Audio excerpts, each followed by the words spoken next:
Enzo adalah iblis terkuat sepanjang masa. Di seluruh penjuru alam neraka, namanya disanjung sekaligus ditakuti sebagai Zask Agung. Gelar tertinggi yang hanya diberikan kepada iblis yang mampu menyatukan neraka tanpa satupun kompromi, tanpa belas kasihan, tanpa sisa perlawanan. Di alam neraka, kekuatan para iblis diukur melalui tingkatan ranah kutukan. Dimulai dari yang paling rendah, Abyss, hingga yang paling mengerikan, ranah Immortal, tempat para makhluk nyaris tak tersentuh kematian. Namun di atas semua itu, ada pengecualian. 7 entitas yang tidak terikat oleh sistem manapun. Mereka dikenal sebagai 7 iblis kuno. Iblis pertama yang lahir dari kegelapan purba, nenek moyang dari seluruh ras iblis. Tidak ada yang benar-benar memahami batas kekuatan mereka. Bahkan kata monster terasa terlalu lemah untuk menggambarkan keberadaan mereka.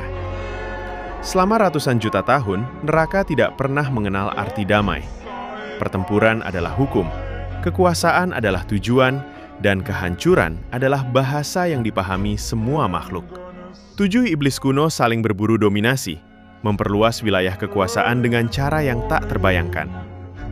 Korban berjatuhan tanpa henti, dan langit neraka berubah menjadi lautan gelap, seperti darah hitam yang menggantung, meneteskan luka tanpa akhir. Lalu, Enzo lahir. Ia bukan sekedar iblis. Ia adalah malapetaka yang menjelma, sebuah eksistensi yang tercipta dari kebencian semesta itu sendiri. Saat ia membuka mata untuk pertama kalinya, 3 alam sekaligus berguncang: dunia, neraka, dan langit. Bahkan istana Kaisar Langit hampir runtuh, tak mampu menahan tekanan energi yang membanjiri eksistensi. Ancaman itu terlalu besar untuk diabaikan.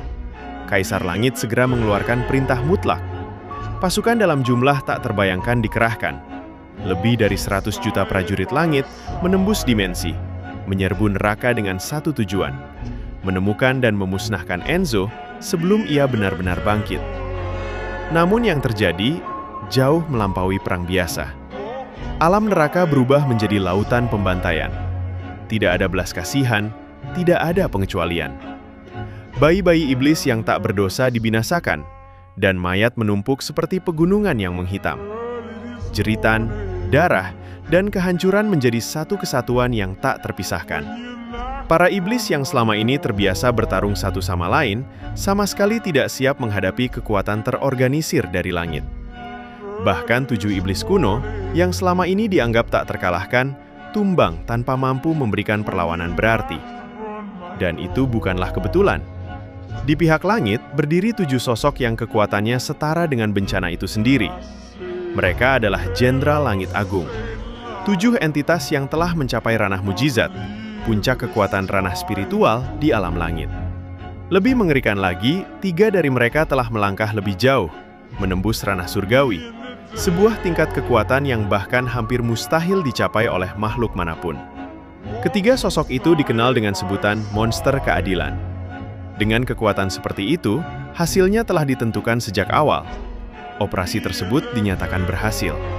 Ancaman dianggap telah dimusnahkan. Neraka telah ditundukkan. Namun, kebenaran tidak pernah sesederhana itu. Di balik kemenangan tersebut, tersembunyi sebuah pengkhianatan. Salah satu dari mereka memilih untuk tidak menaati perintah. Ia adalah Mahadewi Hestia. Sosok yang dikenal lembut, penuh kasih, dan memiliki hati yang tak mampu menutup mata terhadap penderitaan. Di kedalaman sebuah gua sunyi, ia menemukan seorang bayi iblis, lemah, tak berdaya, dan seharusnya telah dibunuh seperti yang lainnya. Namun Hestia tidak mengangkat tangannya untuk menghancurkan. Ia memilih untuk melindungi. Didorong oleh rasa welas asih yang bahkan langit tidak mampu memahaminya, ia menyembunyikan bayi itu dari seluruh pengawasan. Dalam diam, ia merawat dan membesarkannya selama 8 tahun. Waktu berlalu, rahasia tetap terkubur. Namun takdir tidak pernah benar-benar bisa dihindari. Kelak, bayi itu akan dikenal oleh seluruh alam sebagai Zask Agung, penguasa yang akan menyatukan neraka dalam satu kehendak. Sosok yang akan membalas langit atas kehancuran masa lalu. Dan makhluk yang akan menyeret 3 alam ke dalam konflik terbesar yang pernah ada, Perang Tahta.